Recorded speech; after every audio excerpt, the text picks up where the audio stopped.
Hi guys, it's Jet and I'm here with my Kenyan Sand Boa Boo Scooter. Today's video is going to be the very first video ever up on my channel. So I wanted to start off with something fun and simple and interesting to talk about.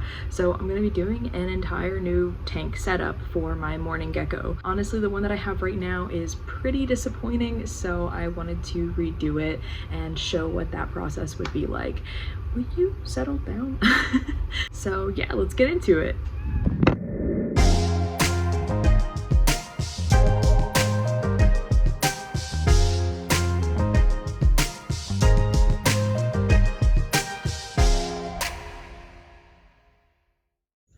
These are the materials I'm going to be working with today. So I'm going to try and use this as another hide, a water dish, and then this will be another hide. It's supposed to sit kind of like that. This is the terrarium I'm going to be using. I grabbed a bunch of different mosses to see what I wanted to try out with. And this is the type of dirt that I'm going to be using, the natural coconut fiber.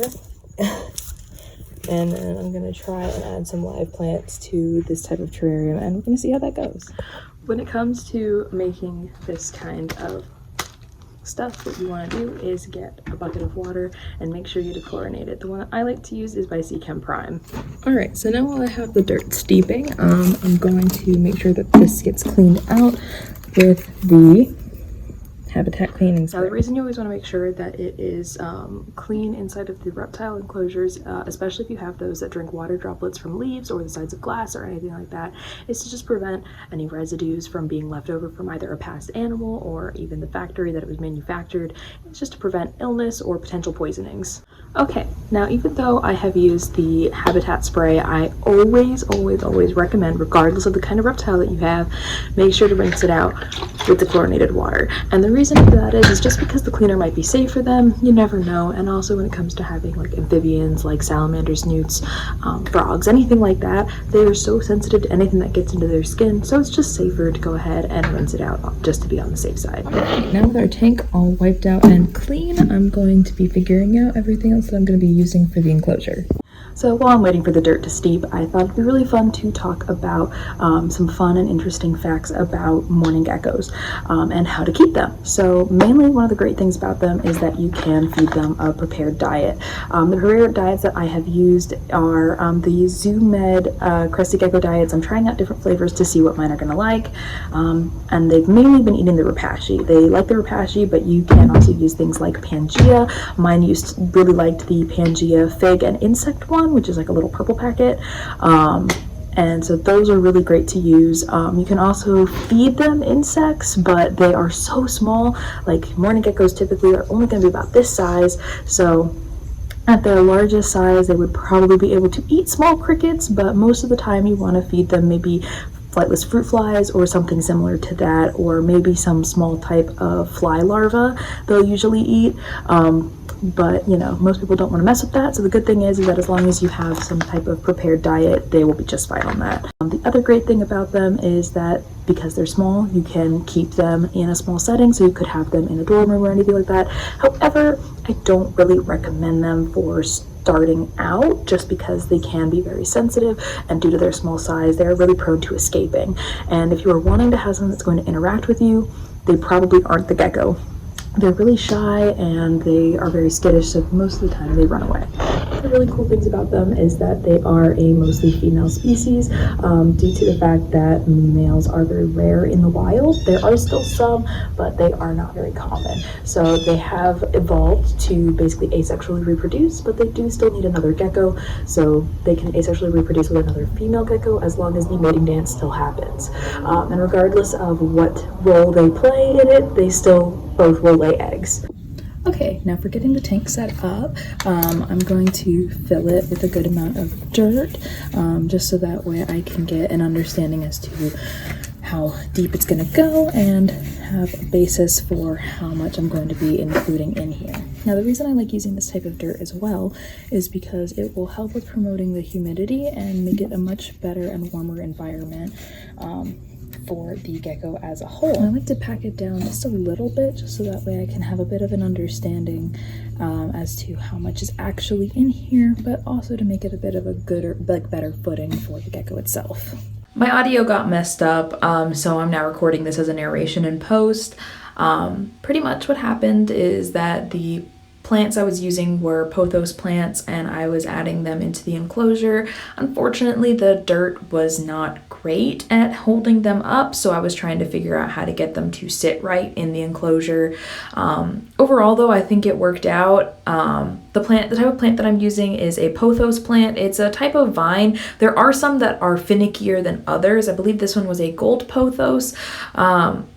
This type of pothos is really hardy and strong and not difficult to grow at all, and they make fantastic plants for any kind of live terrarium, as well as I believe you can also use them as toppers to fish tanks and things like that, but definitely make sure you wash off the roots and everything like that so that way nothing leaches into your fish tank.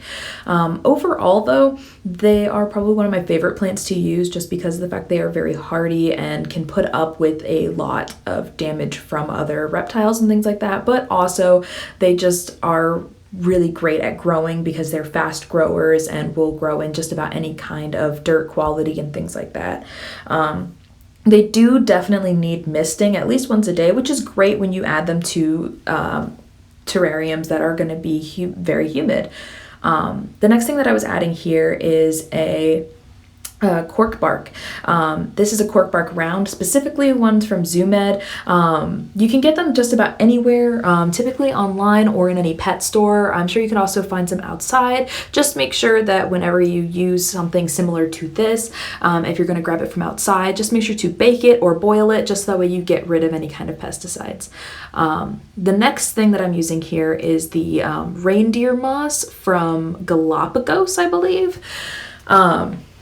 It's one of my more recent favorite ones to use occasionally just because I love the naturalistic look of them, but also it helps with increasing humidity and giving a bit of a different texture for the environment, just so that way the geckos or whatever animal that you have has something different to play around with. It's also very soft, so it makes great little bed spots for certain animals, and because of its very soft nature, it's very squishy, so you can squish it into any kind of space you want. The next thing that I'm using is terrarium sphagnum moss from Galapagos. I really just love the color on it, and I love adding it in many places just so that way it creates a more naturalistic look, but also, another different texture to try out. I mainly like adding it to the tops of hides just so that way they have an extra thing to climb around in and mess with if they want to. But yeah, that's pretty much what every thing I did was just mainly doing little additives here and there with the moss just to give something different. The very last thing that I added was some vining that I found on Amazon.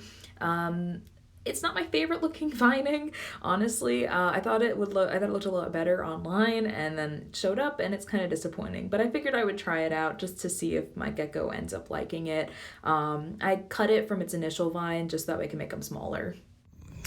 Okay, and here is the finished setup. Now all I have to do is get the Mourning gecko inside, so let's go get her in. Unfortunately, I couldn't film putting her in the enclosure just because it was kind of a difficult process, as well as I'm by myself doing recordings. But as you can see, they are not very large geckos. I've had her for roughly 6 months, I think, at this point. So she's already about adult size, and she's very curious and very inquisitive, but does not like being handled. So I unfortunately can't take her out to do any kind of filming like that.